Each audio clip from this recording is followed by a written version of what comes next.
Good morning! We're in a field because I'm on my morning dog walk. Where's the dog?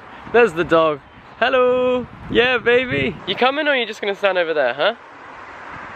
He doesn't give a f***. Today I basically thought I would show you what a standard day in my life in lockdown looks like. Spoiler alert, it's pretty dull. I don't want this to be about productivity or getting fit or anything like that because I'm not being very productive and I've been on 2 runs in the last 9 weeks. And like, that's fine, you know? We are literally in a pandemic, like not every single day needs to be productive. And today I intend to do very little. So yeah, welcome to my lockdown, welcome to my brain. I mean, it's mostly a one-sided conversation, like this is a dictatorship, so here we are. On tonight's program, ladies and gentlemen, we have something that's gonna make you sick.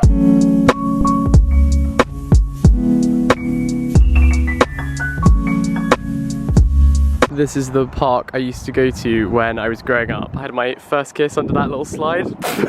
I've been thinking a lot recently about what my bed is totally unmade. Don't look at that. But I've been thinking recently about what my desert island discs would be. If you haven't heard of desert island discs, are you Patrick Star and have you been living under a rock? It's basically a segment on Radio 4 and a podcast where celebrities are interviewed, and throughout the course of the interview they select 8 tracks that they would take with them to a desert island if they were deserted there. Basically, my girlfriend is a massive fan of that podcast, and because we've been doing long distance, I said to her, make a playlist on Spotify of your desert island discs. I'll make a playlist of my desert island discs, and then at the end of the week we'll swap. Honestly, it was actually such a fun thing to do. I would highly recommend, if Miss Rona is blocking you guys as well, you really think about songs that remind you of like your childhood or certain times in your life, and songs that really mean something to you. So it's quite nice to kind of get lost in thinking about that kind of thing. I don't know. Of course, now I'm going to share with you my current working list of desert island discs. Maybe I should make the bed before I do that. I don't want, if Radio 4 are watching, I'm not like this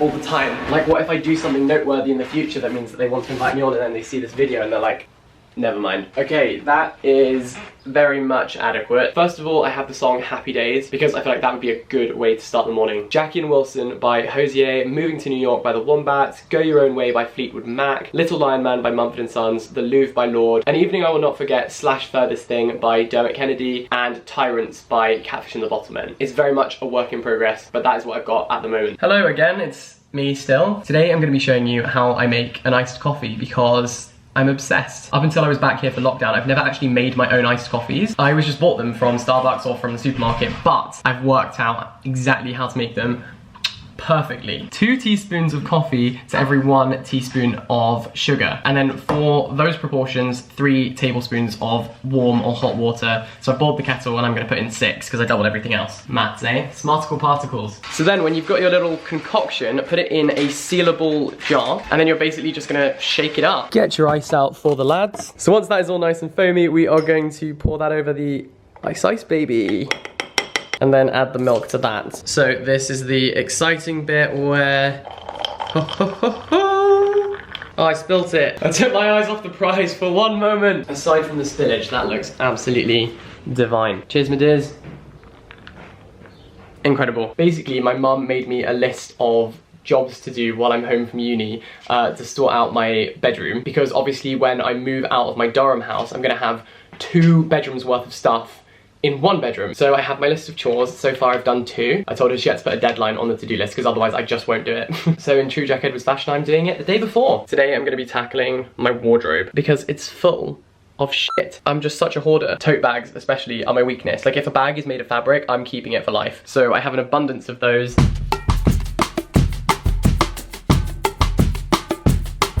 You know when you start clearing out your wardrobe and all of a sudden you're wearing random things. I am not a hat person. I've never worn this cap before, but here we are. I also found these balloons that I bought when I hit 75,000 subscribers, an extra 125,000 later, and they're still inflated somehow. Honestly, these will never ever die. I genuinely think that the world could be in ruins. Like, in 2020, I wouldn't even be surprised if the whole world just exploded and these would survive it. You know how these things get worse before they get better?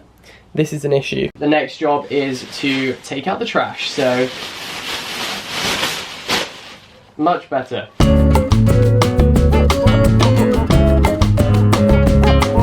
So I've sorted everything, so there's piles of stuff that can go to charity. There's a bag of bags, like this is just full of plastic bags. Why do I have so many plastic bags? No, I'm not talking to you. Just talking to the camera.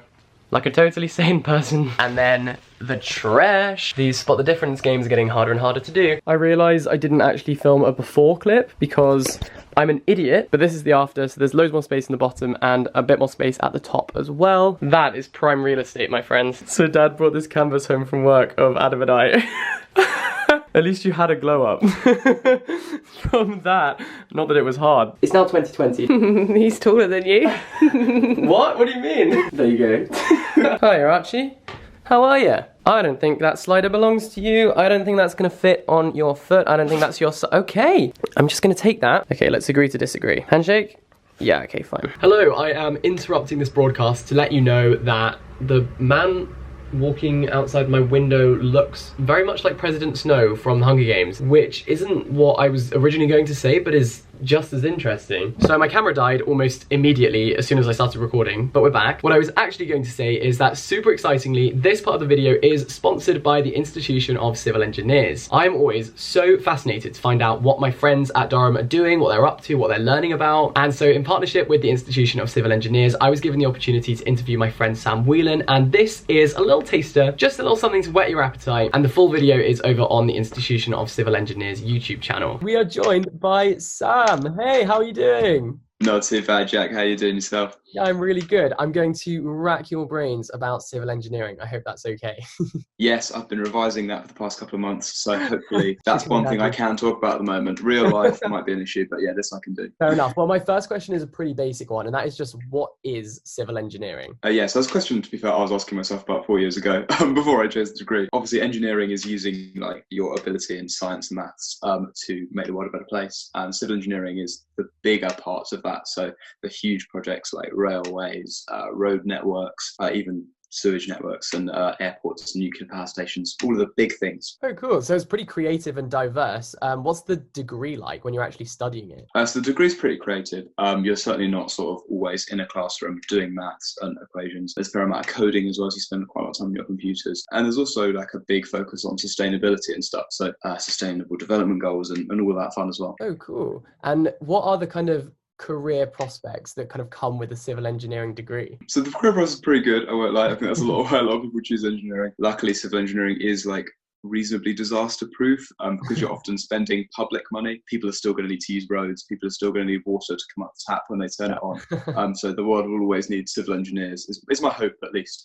Yeah, we'll keep our fingers crossed. So at the moment, obviously, very hot topic is HS2. So effectively meaning you can get from London to Birmingham in like less than an hour, which I think is awesome. You've got Crossrail in London, making getting around easier again. And even in the private sector, you've got stuff like the new headquarters at Google at King's Cross. Oh, wow. Huge, massive buildings, so being involved in the construction of that. Yeah, amazing. Well, thank you so much for speaking to me. And if you found that as interesting as I did and would like to delve a little bit deeper, then head over to the Institution of Civil Engineers YouTube channel where we'll be chatting. Okay guys, no one asked, but if you haven't watched Hollywood on Netflix, you have to. It is such a good show. Genuinely, just finished watching the last episode and I just love it. We have decided to stan. That's all I have to say really. I don't really watch TV very much. It takes a lot for me to get invested in a TV series and this is worth it, trust me. I'm not exactly like a connoisseur, but my compliments to the chef. How fun are these neon sticks as well, by the way? Like, I literally feel like I'm in Star Wars. This was a real impulse buy, but one I really enjoy. I like having these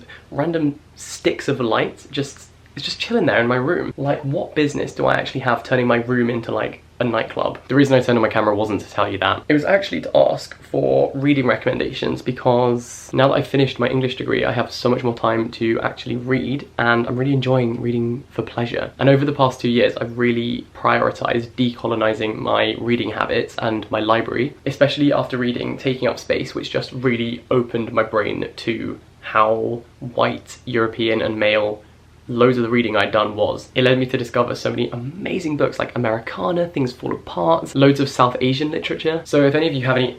Oh, bugger. I just flipped the switch. Flip. But yeah, if any of you have any recommendations, yes you, I see you, please send them my way. It can be fiction, it can be non-fiction. I'm not fussy. Just let me know. Should I dye my hair again? Like, it's kind of dark again now. This light is making it look lighter than it actually is. I don't know, I kind of enjoyed that random lockdown identity crisis that I seem to have. I think I really needed to spice up my life a little bit. And the hair was really doing it for me, you know? Also, if you want to hear some kind of honest, open discussions about the Black Lives Matter movement, check out the 2 live streams on our channel. It's over on the StudyTube project. There I am, there's my little face. Then, for reasons I can't quite explain, I was somehow compelled to clear out my underbed storage at 2 o'clock in the morning, and got very dusty and hot, and I don't know why I did this, to be honest. But look at this. Check that out.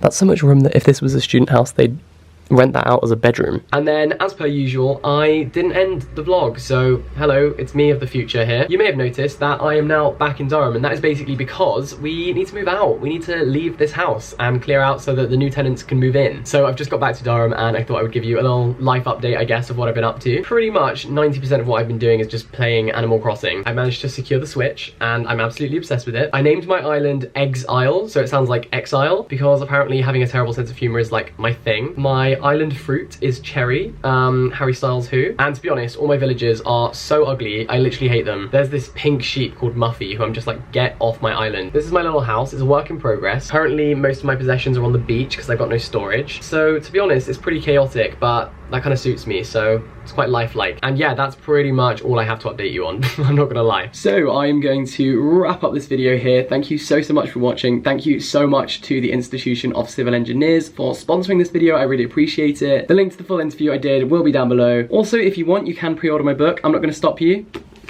It goes that way up though. And have an absolutely lovely day. Bye-bye.